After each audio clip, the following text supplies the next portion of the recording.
Bu bölümde Koh Adası'ndan ayrılıyorum ve bir feribot yolculuğu yaparak Koh Phangan Adası'na geliyorum. Adada yer alan çamaşırhane sistemini öğreniyorum ve sizlere de gösteriyorum. Buralı insanların yardımseverliğini övüyorum. Kendi sağlık sigorta şirketimle konuşuyorum ve sizlere sağlık sigortanızın kaza durumunda nasıl işlediğini anlatıyorum. Yerel akşam pazarında neler satıldığına ve fiyatlarına bakıyoruz. Motosiklet kiralıyoruz ve muson yağmurlarına yakalanıyoruz. Sırt çantamla Asya'yı geziyorum. Gün 22 Koh Tao, Tayland. Günaydın. Uyandım, hazırlandım. 9.30'da feri. Normalde ben erken kalkacaktım. 7 gibi falan belki ayrılacaktım. Odan 7.40'a kadar oraya yürüyeyim diye güneş vurmadan. Ama zaten benimle aynı feriye binecek birini buldu. O beni bırakacak. O gelsin, gideceğiz. Burada bir yerimiz yok. İşte birkaç gündür kaldığım hostel odası. Bu yan tarafa da döşek atıp 3 kişiyi orada yatırdılar ve özel oda olarak pazarlandığı söylendi. Bizim odayla onlar arasında bir perde bile yok. Ranzanın demirleri ve demir dolaplar da paslanmıştı. Bu konularda çok memnun kalmadım ama manzarası epey güzeldi. En güzel sahillerinin birinin yanındaydı. Genel olarak biraz daha pahalı bir ada burası. Dalışımı ve çekimi tamamladım. Gitmeye fazlasıyla hazırım. Yaramı da paketledim. Bu da beni feribota bırakacak yardımsever arkadaş. İngiltere'den kendisi ve 21 yaşında. Adada motor taksi uygulaması kullanılmadığı için ulaşım ana karaya göre çok daha sınırlı. Scooter neredeyse şart. Bana say hi. Hello, Joe. Ben şimdi dedim yürüyeyim burayı. Kumlu kısmı geçelim öyle bineyim. Çünkü burada daha dün birinin yuvarlığını taklattığını gördüm. Ama okey dedi, kendine güveniyor. Gençliğine mi vermeliyim? Ben de mi güvenmeliyim emin değilim ama. Bu manzaraya baktıkça insanların neden tropikal adalarda yaşamak istediklerini çok daha iyi anlayabiliyorum.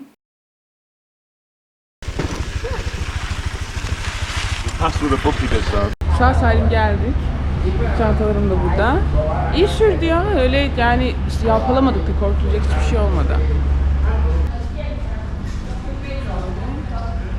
Şunlardan birinden birçok kişi gidecek zaten. Şimdi check-in yaptım. Benimkinin firması farklı olduğu için orada herkesin kalabalık olduğu yerden değil, buradaki şu maviye binecekmişim. Markası da ya da şeyde ne derler. Biletimi de aldım. Büyük sırt çantama da bir şey yapıştırdılar.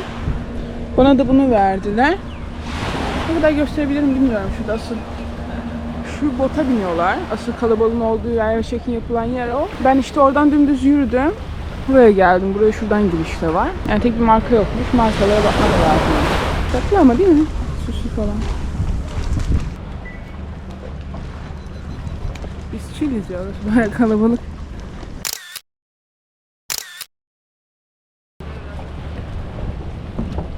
İşte geliyorum. Resif galiba.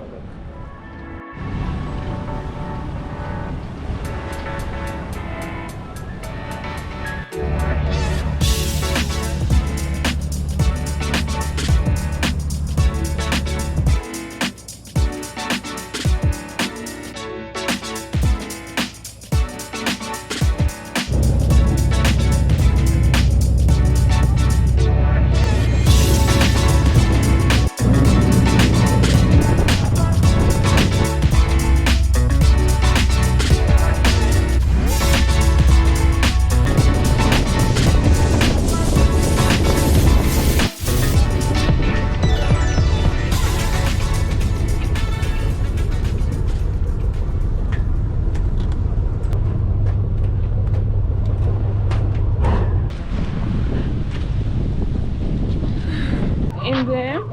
Şimdi zaten her yerde bir taksiler var. Koh Tao'da motor taksi yoktu. Sadece jipler vardı pahalı. Burada bir tane motosiklet görünce burada olabileceğini düşündüm ama sanırım yok. Ben biraz daha merkeze yakın yürüme mesafesinde bir yer ayarladım. İlk 2 gün için kendime. Bu sırada daha kalmak istediğim, yüksek puanı güzel gözüken hostelde yer açılacak. Hem de ben bu büyük çantamla bir anda motorun üstüne atlamak istemiyorum. Biraz dinlenirim. Büyük çanta taşımama gerek kalmadan bir motor kiralarım. Bir gün biraz dolaşırım, ona alışırım. Sonra da çantamla birlikte diğer günlerde hem oraya gidip dönüşüm falan motorla yaptığımda dolaşırım diye düşünüyorum şimdilik. Ben geçen sene şu an gittiğim hostele gecelik 230 baht vermişim.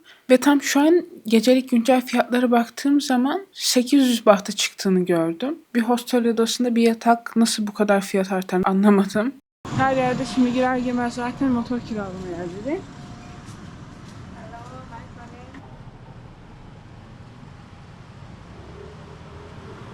Kalacağım yere geldim. Bu sokakta canlı böyle. Dümdüz yürüdüğümde bottan şuraya geldim. Buradan birisi içeri girdi. Böyle bir sokak. Saat şimdi 12'ye 5 var. Check-in saat 2'de. O yüzden başkaları da bırakmış böyle.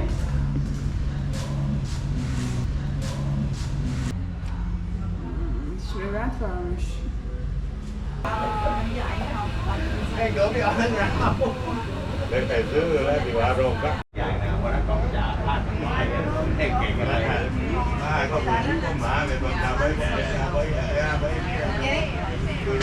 Saati beklerken bir yandan da çalışmak için böyle tatlı bir kafeye geldim. Fiyatları da çok uygundu ve ilk defa sütlü Tayland çayı denemiş oldum. Şimdi burada bir eczaneye geldim. Yorumları da iyiydi, tatlı birileri de. Oradaki eczacı, işte baş eczacıya sordum, yaramı gösterdim. Bende bu var sadece diye. Şunu verdi. Bu yine antibiyotik gibi zaten. Bu ilaç da temizlemek için değil dedi. İşte bunu da temizle dedi. Bir de şunları verdi. İşte kapatmak için kapalı dursun dedi. Böyle şimdi gideyim. Bunları halledeyim. Sonra da yemek yiyeyim artık. Acıktım çok. Bu arada sadece 125 baht, sadece 125 baht verdi. Ya kazıklamadı beni yani. Bayağı sokak yemeği var bu yanda. Yani çok yorumları zaten çok iyiydi. Tatlı biriydi. Yardımcı oldu. İngilizcesi de yeterliydi. Our DJs keep you dancing till sunrise.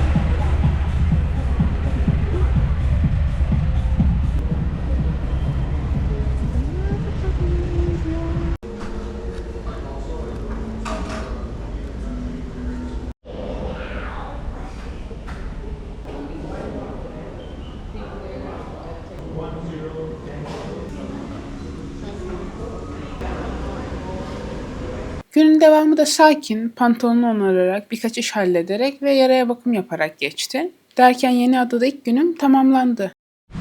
Günaydın. Çıkmaya hazırlandım. Bandajımı değiştirdim. Sanki beyaz gözüküyor ama iyileşme süreci mikrop mu kapıyor bilmiyorum. Hiç hoşuma gitmedi bu durum. O yüzden eczaneye gideceğim ama 9'da açılıyormuş. O yüzden önce çamaşırhaneye gideceğim şimdi. Çamaşır yıkamaya geldim şimdi. Böyle bir yer. Bana bu yeterli. Sadece 10 bahtta çalışıyormuş. Ve sıvı deterjan kullanılıyor. Rantan falan da var. Burada 5 baht işte deterjan alabiliyorsun. Bunda paranı şeye dönüştürüyor.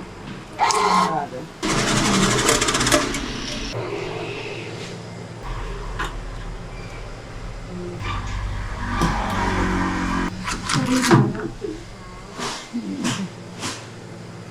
Burası deterjan yeri. Çamaşırları koyduk. Kapıyı kapat diyor.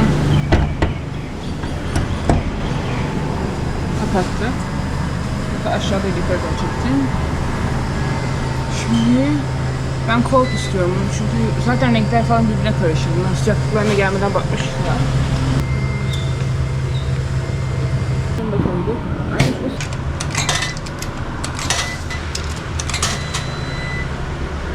Çıkartmamız lazım şimdi.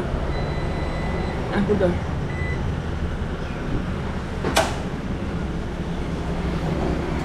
Bu gözüken de yıkama süresi benim için 26 dakika. Sanırım ürünün miktarına göre değişiyor. Hep sabit değil.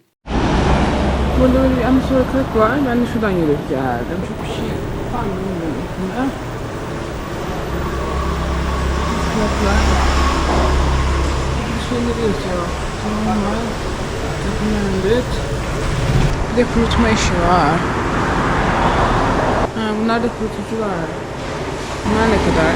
60. Hostelde asacak yer var mı diye düşünüyorum ama yok galiba.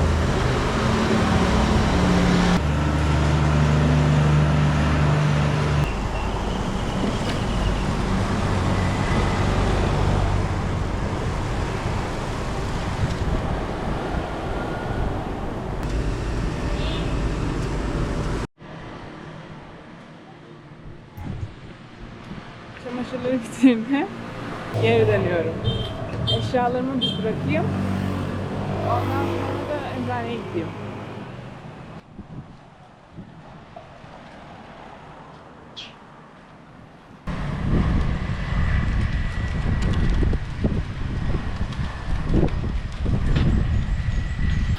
Burada da pazar mı var? 1 milyon gibi bir şey var galiba.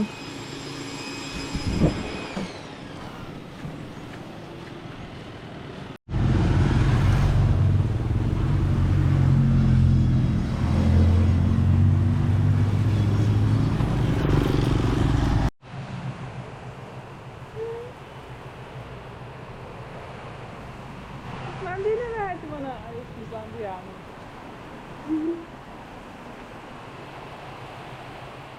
Birkaç dakika önce hava günlük güneşliyken bir anda çok yoğun bir yağmur bastırdı. Bunun da nedeni Tayland'ın muson iklimi ve muson yağışları.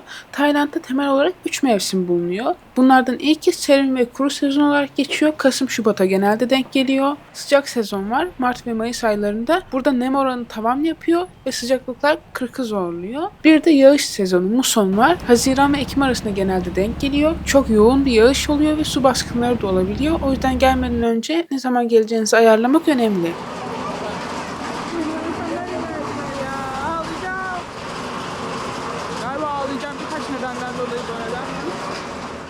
Burada otururken ben de bir yandan baba kızı izledim. Baba önce oyuncağını aldı çocuğun. Motorun altına koydu. Sonra dedi ki sen geleceksin arkama oturacaksın tişörtümün altına saklan. Sonrası gördüğünüz gibi epey duygulandırdılar beni. Yağmur geçti. Şimdi dün geldiğim yere geldim. Sipariş verdim. İşlerimi halledeceğim biraz. Ben bu arada Esat'da sordum kadına. Fotoğrafını gösterdim sabah. Yani o temiz su dedi. Duş alırken duş aldığın suya değdirme dedi. Bir de o beyaz kısmı gösterdim dedim. Enfeksiyon mu kapıyor bilmiyorum bunun ne olduğunu dedi. Aslında o yüzden sanki doktora gitsem iyi olacak gibi. Ya bu sağlık sigortam var aslında ödeyecek sadece işte sağlık sigortası. Gideyim ya doktor. Hafifim var, gibicim var, bir de fazla var.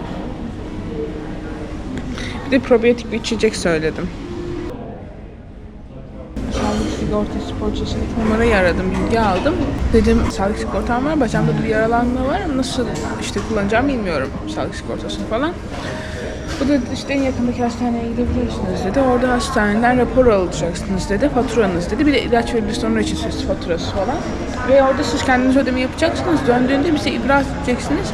Eğer acil akut bir durumsa biz dedi işte ödemesini size geri yapacağız. Ama işte devam eden bir şey. Şu sesi de çok kısıktı şu anlamadım açıkçası. Devam eden bir durum bir şeyse o zaman ödemeyi alamazsınız falan dedi. Okey dedim ben de. Yani bunun hakkında bilgi olmuş oldum. İyi oldu en azından aklımdan çıktı yani. Biraz açıyor. Arada ağrıyor da. Yani sadece sorunsuz bir şekilde iyileşsin istiyorum. Yoksa ağrıyor olması, acıyor olması şeyler değil. Katlanamaz şeyler değil. İçimi ferah tutmaya çalışıyorum. Ama bilinmezlikten de hoşlanmıyorum. Biraz çaresiz ve yalnız hissediyorum. Bence durumun üstesinden iyi geliyorum. Çünkü gerçekten hep yani hasta olmaktan, yaralanmaktan falan korkuyorum.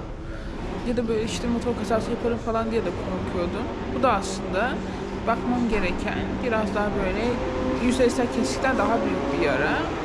Ve aslında yaşıyorum bunu. Öyle çok müthiş korkulacak bir şey de yok. Yaşadığım, deneyimlediğim şeyde.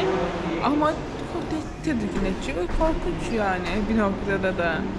Çünkü işte bilmiyorum nereye doğru gittiğini de bilmiyorum. İş güç yapmam gerek. Ama iş güç yapmıyorum ve tembellik yapıyorum. Susuzum ama şimdi bunun başından kalkamıyorum. Of şaka gibiyim. Ama çok özlemişim tembellik yapmayı. Bugün bile yine iş yaptım ya. Eczaneye bir daha gittim. Çamaşırlarımı yıkadım. Bir şeyler yaptım. Bilgisayar başında çalışıyorum. Bir şey çalışmasam bile çalışıyorum. Bak işte biraz daha yine kendime gelebilirim belki. Sıkılıp burada yatmaktan. Dedim ki ben hiç ne zamanında ne meditasyon ne yoga bir şey yapmıyormuşum doğru düzgün. Onu mu bir yapsam dedim. Bugün böyle bir geldiler. Ne yapsam nereye gitsem bilemedim ama. Tapınağa mı gitsem acaba dedim. Orada bir oturayım sakin. Neyse bakarım. Hava yağmurluydu. Yağmur durdu ama sanki yine başladı müzik sesi. Saat de 6 olmuş. Biraz daha iyi hissediyorum kendimi. Ne güzel, güzel. Geldim. Buraya geldim. Çalışalım biraz.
Take away.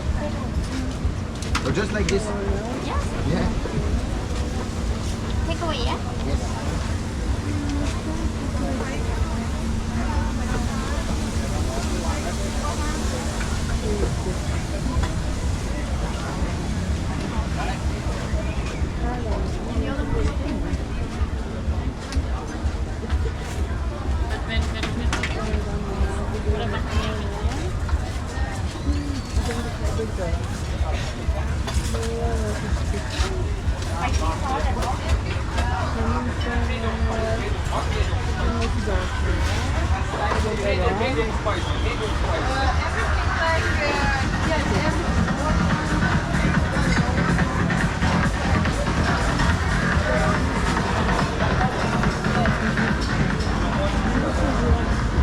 Ben hemen gidiyorum.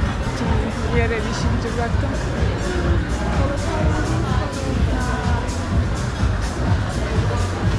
Nasıl kadar geç keşfedebilirim burayı?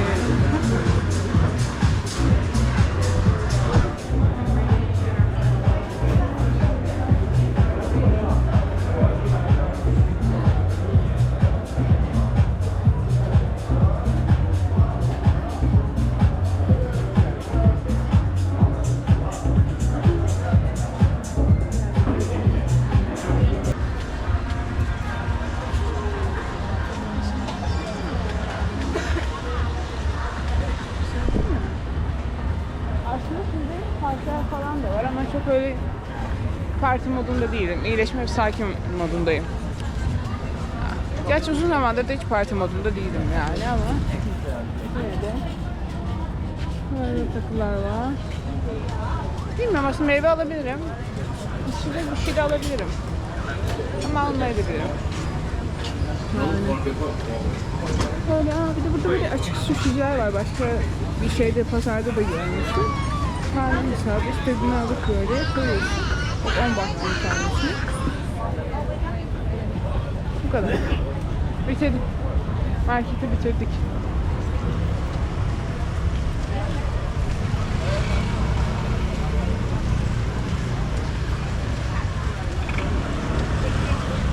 Günün ortasında ağlayacağım galiba dedikten sonra günün böyle bitmesi de epey manidar oldu. Aslında spesifik olarak kötü bir şey olmasına da gerek yok. Bazen yolculuk da hayatta çok yoğun olabiliyor. Hem o zamanları kendime gerçekçi bir şekilde arşivlemek için hem de sizlere böyle bir seyahatin inişleriyle çıkışlarıyla nasıl bir süreç olduğunu dürüstçe göstermek için bu kısımları koymanın önemli olduğunu düşünüyorum. Ve yine aynı sebepten korkularımdan, endişelerimden de yeri geldiğinde bahsediyorum. Büyük çantamı bıraktım. Saat 10'u çalışmayayım yine. Şimdi aslında benim bugün planım yine ve yine motor mu kiralasam? Çünkü istiyorum da yani. Hem benim hostele gidişimde de rahatlık var. Şimdi az önce bir beyefendi geldi. Bir şeyler anlatıyordum yani yine. Neyse yemeğe geldim. Tamam şoföre şuradan söyledim. Hep oraya diğer yere gidiyordum. Hem onun açılmasına 20 dakika var. Hem de değişik yapayım hep güvenli alanımda yemeyeyim diye. Ama umarım pişman olmam. Burada zaten normalde Bangkok'ta falan böyle yerel restoranda pirinç 10 baht. 20'ye de gördüm. Burada 40. Yani böyle organik diyor, ruh falan diyor. O yüzden yani yine overpriced bütün yiyeceklerim. Şimdi öyle. Ya bu motor sürüyor. Ay evet tamam gidecektim ya. Ben bugün acaba motor mu? Ben acaba bugün motor mu? Acaba bugün motor mu kiralasam diyorum. Benim gideceğim yere giderim. Ama aslında plan şey. Direkt gideceğim yere gitmekten öte. Önce biraz kiralayayım. Zaten sırt çantam orada duruyor.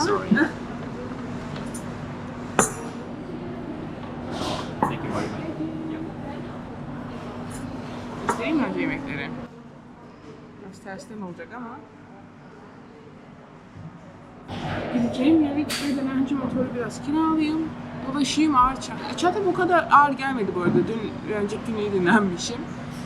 İşte çantamı takıp da dengem ilk onu denemeden önce biraz kiralayayım. Ondan sonra da şey yaparım. Zaten gideceğim yere çok trafik olacağını düşünmüyorum. Şu an şehir merkezi o yüzden biraz daha karışık. Ama benimki böyle kıyıdan dümdüz gidiyorsun. Biraz daha uzaklaşıyorsun. Başka gitmek istediğim yerlere de daha üzgünce giderim. Sadece biraz çekiniyorum. Onu atmam lazım üzerinden. Türkiye'de denedim aslında ama işte bir kere denedim. O yüzden onun şeyi var. Sadece bir kere denemiş olmalı.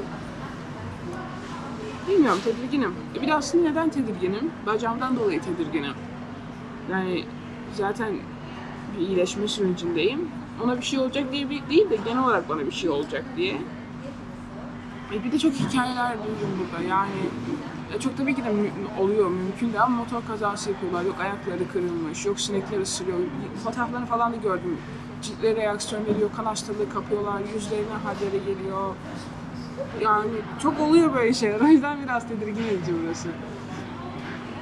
Ve önümde de biri şey yaptı. Biraz kumlu alandı, kaydı. Hatta biraz yalpalayarak başladı zaten çocuk. Dedim ben bu çocuk bu halde bir sürüyorsa ben kesin sürerim. Bunu dedim ve yani 5 saniye sonra falan çocuk motor kaydı, dengesini şey yapamadı ve böyle yuvarlanarak öne doğru düştü yani. O yüzden işte tedirginliklerim var. Ama bir yandan da şey gibi düşünüyorum. Zaten bacağım yaralı, telefonumun ekranı kırık. Zaten motor kazası yapmış gibiyim yani. Tabii ki de aynı olmaz. Ama neyse kafam karışık işte. Hayırlısı olsun.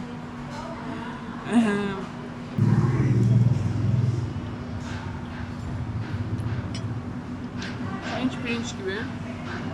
Çok bahsetmez.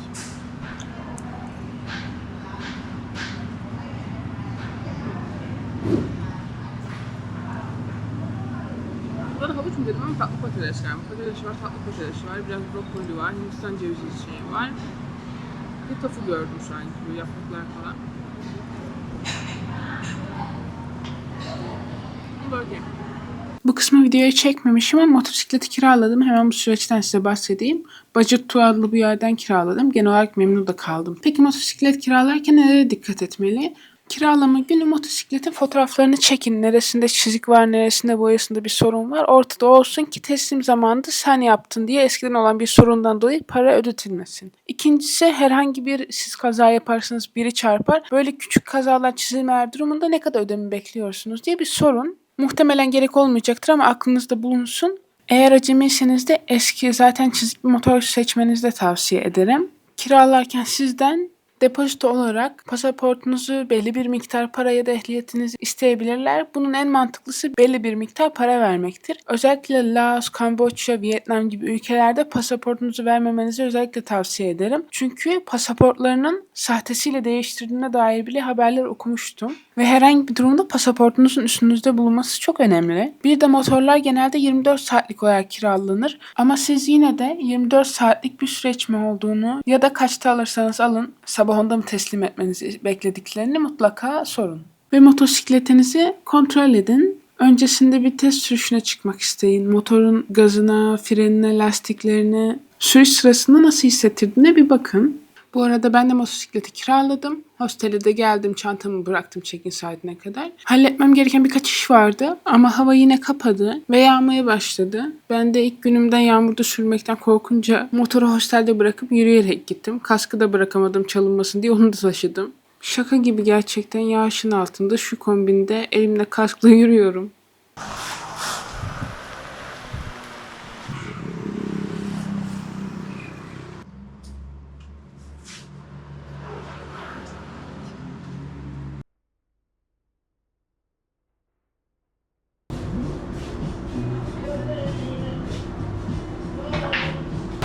Atıştırmalık bir şeyler aldım. Hemen şuradan. Sonra da çok az yağıyordu. Binip motora giderim dedim. Ve şu an bir şey oldu. Yani çok yağıyor. Bir şey oldu dedim.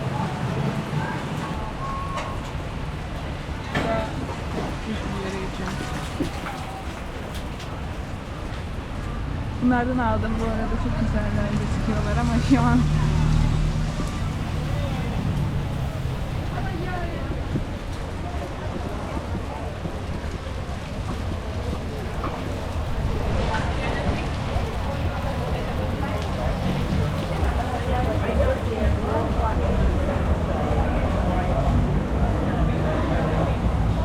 biraz yavaşlasın öyle çıkarım. Ay çok tuhaf bir şey. Ne yapacağımı şimdi bilemiyorum. Nereye neyle gitsem, ne yapsam.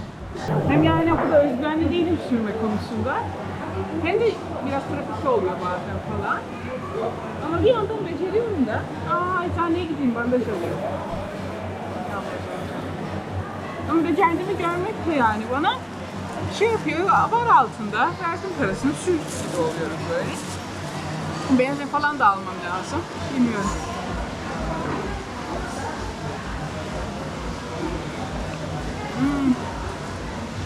Ama güzelmiş.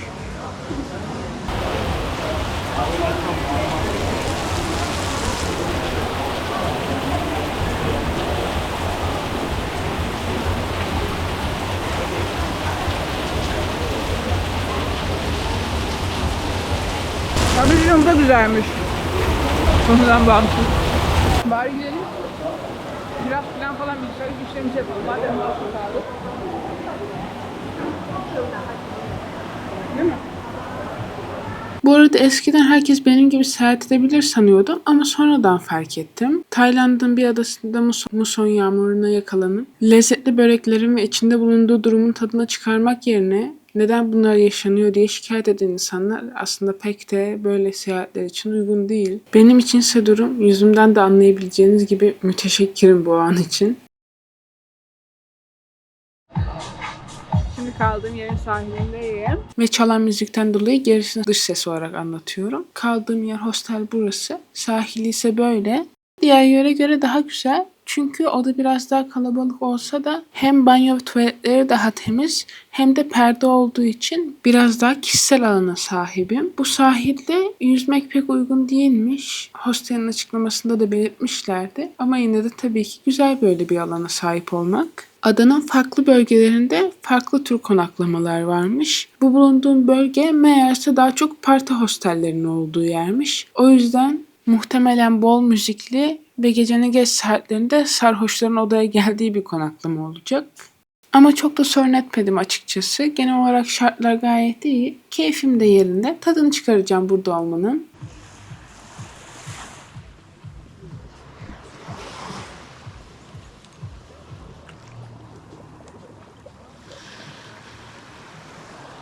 Islandım. Çok sürpriz olmadı ama ıslandım yani.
Şimdi yakınlarda lokal bir yere geldim. Ayıtokuyla vegan seçenekleri alabileceğim. Ama ablanın başı biraz dolu.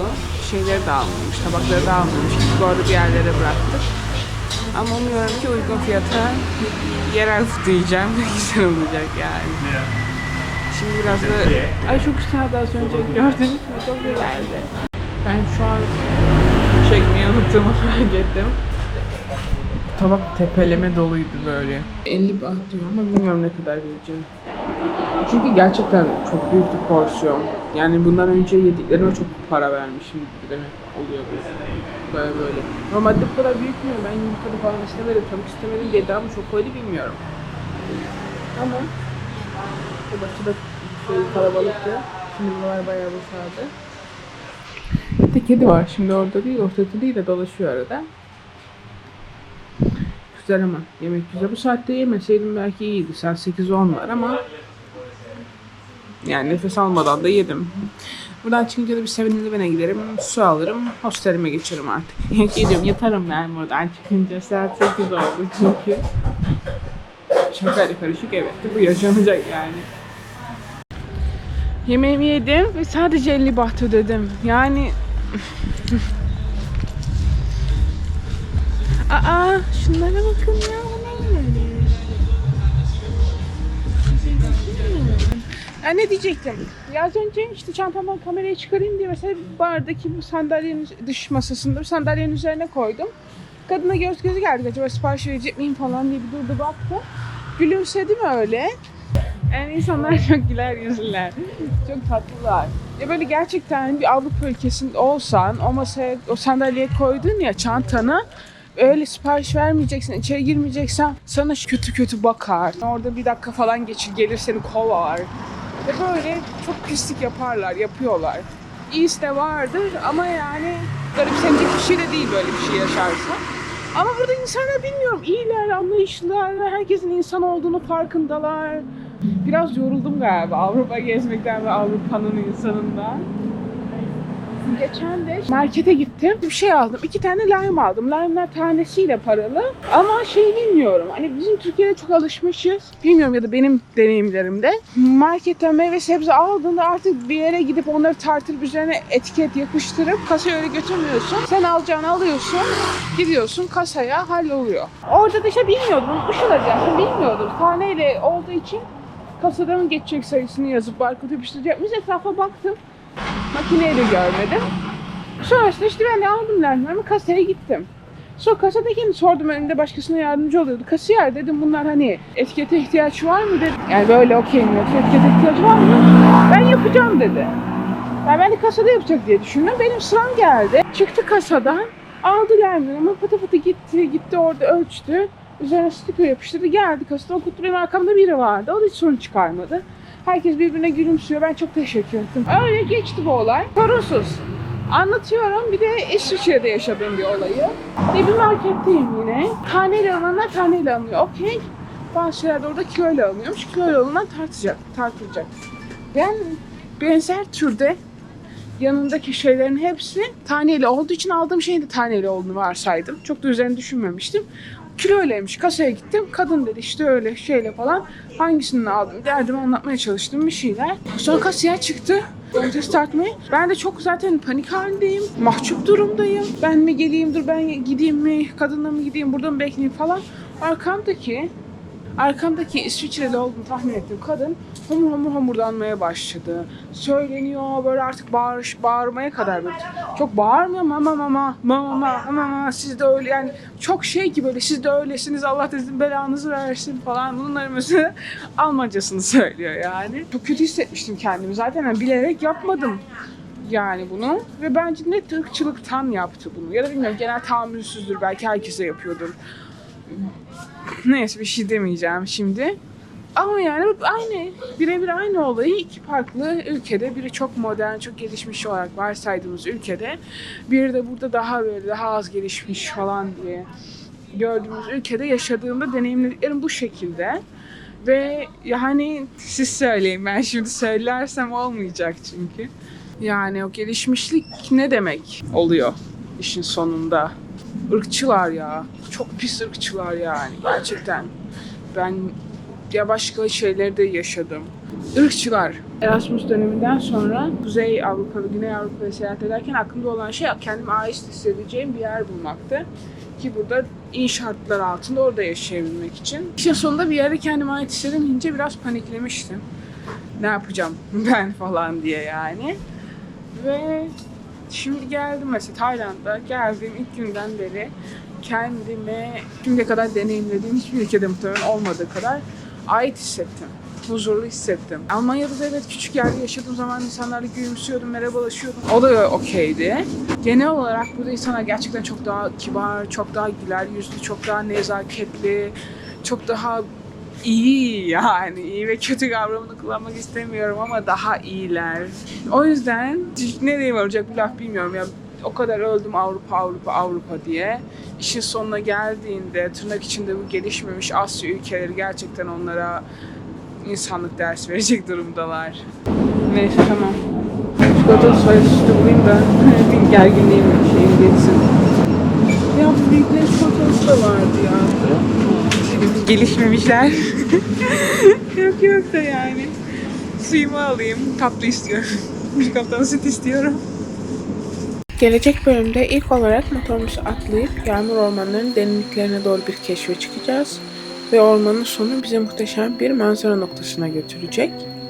Sonrasında ise uzun ve yer yer zorlu bir sürüşün ardından adanın farklı kıyılarındaki sahilleri keşfedeceğiz. Turistik olanlarından tutun da el değmemişlere kadar. Maceraların devamı için beni takipte kalabilir. Bana destek olmak içinse yorum yaparak, videoları beğenerek ücretsiz olarak seyahatlerimi destekleyebilirsiniz. Şimdiden teşekkürler.